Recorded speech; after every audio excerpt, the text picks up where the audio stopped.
Well,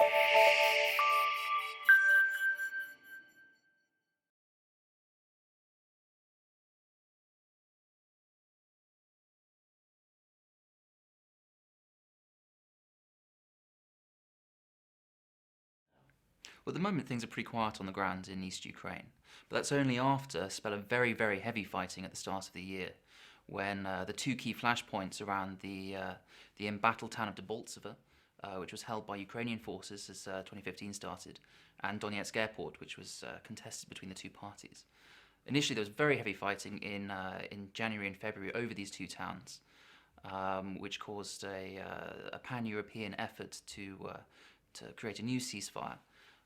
which eventually came into effect as the Minsk II protocols after both the town of Voltsa and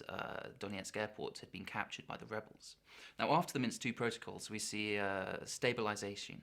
of the situation in East Ukraine. There is some fighting and some shelling, but since the Minsk protocols, we haven't seen that much in the way of actual genuine kind of efforts to retake territory. Now, since the middle of the year, particularly as we come into kind of August, September, the conflict really did simmer down as Russia really cast its attention on Syria rather than Ukraine.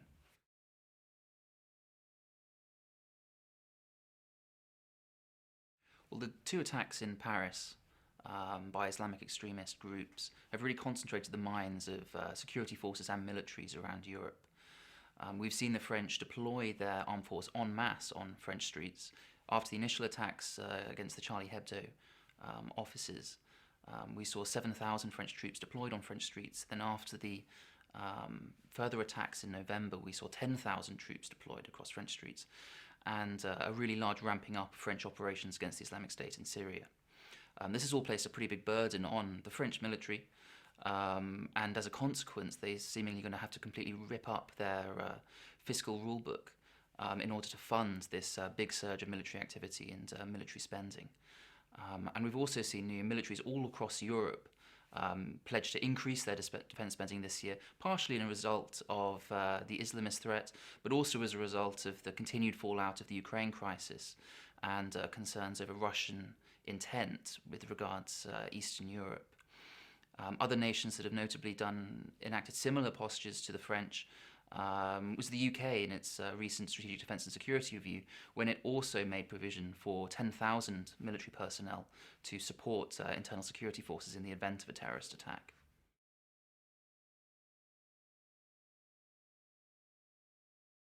Well, I think the main takeaway from the UK Strategic Defence and Security Review is that UK military spending is going to increase over the next 5 years. And this comes after a period of very heavy cuts enacted by the 2010 SDSR. We saw very heavy cuts to manpower and the axing of several key capabilities, most notably maritime patrol aircraft, which is something that the 2015 SDSR is now going to reintroduce with the purchase of 9 Boeing P-8 Poseidon maritime patrol aircraft. We've also seen an increase in combat aviation, with the pledge to add 2 additional Eurofighter Typhoon squadrons to the Royal Air Force and an additional squadron of F-35s. One other takeaway we've seen is a slight trimming of the Royal Navy's plans with its future frigate fleet, with instead of 13 high-quality Type 26 frigates, they're now only going to receive 8, and instead of those last 5 26s, they're now going to receive a cheaper vessel, which is something that the Royal Navy certainly won't be best pleased with.